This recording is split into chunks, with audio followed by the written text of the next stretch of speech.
So ito, kapapanood ko lang yung pong interview ni Coach Jarrett dito po kay former senator and possibly future mayor Sonny Trillanes tungkol po sa drug war ni dating Pangulong Duterte. Ako po ay naninibago pa rin. Who would have thought, di ba? Saan mo may imagine yan? Coach Jarrett doing a collab with Antonio Trillanes. Okay? Na number one enemy ng mga DDS. Diba? Ang tagal-tagal nag-aaway at nasa kabilang side at ako lang doon sa buong interview, merong mga pag-amin si Coach Jarrett na nung panahon ng Duterte administration ay nandoon sila sa echo chamber daw ng DDS. Okay? So may mga ganun siyang mga sinasabi, pero it is still I still find it parang unbelievable pa rin. Na kapag nakikita ko yung mga collab na ganyan, diba? Coach Jarrett, alam mo yung mga vlogger talaga na loyalista na Marcos at ito Trillanes, di ba?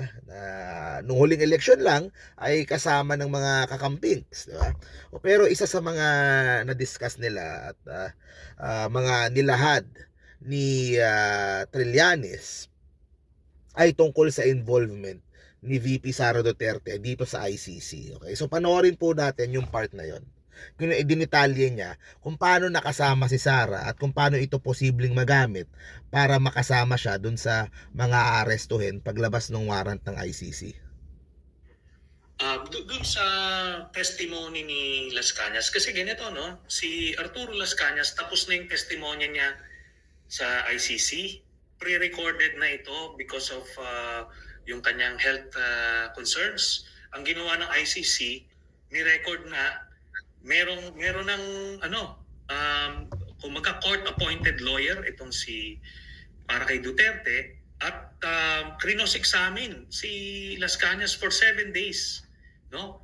Talagang mahaba. Ngayon niya na-record na yan. Pag nagsimula yung trial ni Duterte eventually, i-insert into the records na lang yon.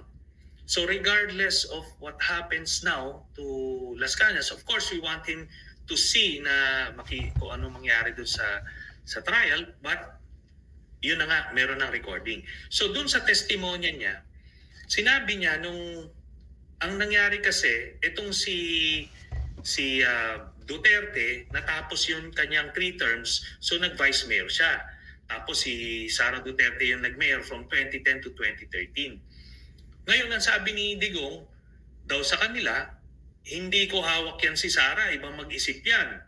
Baka mamaya pag tinuloy natin yung mga EJK, mag-ano yan, ilaglag kayo niyan, pahuli kayo, kaya ipaalam nyo. So silang dalawa, nung nagli-lead nung Davao Death Squad, nagpaalam sila kay Sara. Sinabi nila, Mayor, itutuloy pa po ba namin itong EJ case? No? Ang sabi ni Sara sa kanila, sige ituloy nyo, pero ayoko nang pinapatay nyo doon sa kalye. Gusto niya, damputin nyo, tapos patayin nyo doon sa salvage area, doon sa oo. Di ba ang term naman ng EJ case noon ay salvage eh. So, doon daw patayin. So, parang may innovation.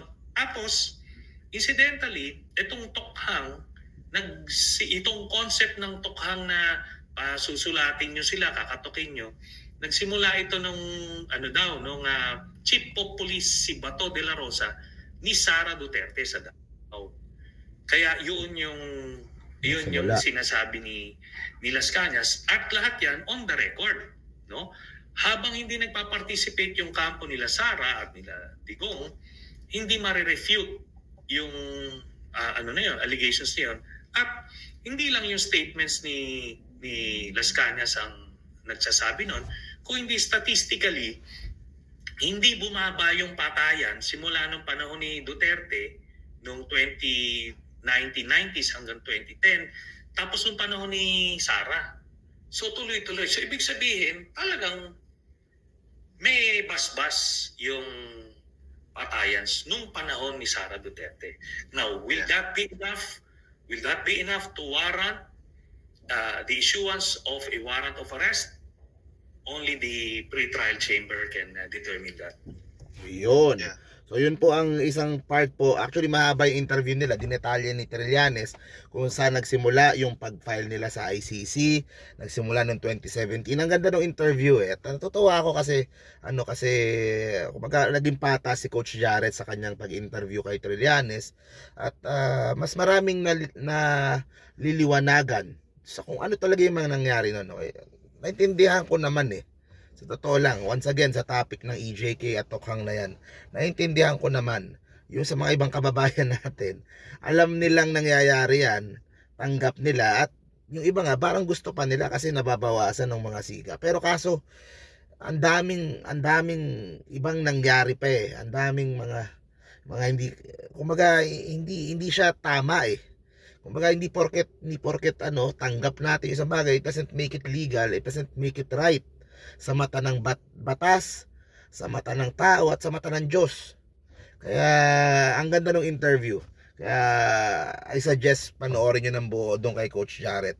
Kay VP Sara, ang kwento sa kanya, naglabas siya ngayon ng statement kay Kibuloy, defending Kibuloy. Sinabi na naman siya na ganyan ba natin tratuhin yung isa na someone na parang alleged pa lang or ano pa lang. Tapos yun, naisip ko na naman, di ba, kung paano natin tinrato yung pong mga kapwa Pinoy natin na mahihirap noong drug war noong panahon na yon. And even doon sa local siguro nila, siguro pwede mong idagdag din yan yung mga katanungan na yon. So yan po ang mga kaganapan po dyan. So abangan po natin kung sinabi din nila yung sa ICC, possibly third quarter lalabas. Pero syempre decision pa rin yan nung pre-trial na department dyan sa ICC. So ayun guys, tuloy-tuloy lang po yung coverage po natin. See you po sa next vlog. Stay safe parate. Bye bye.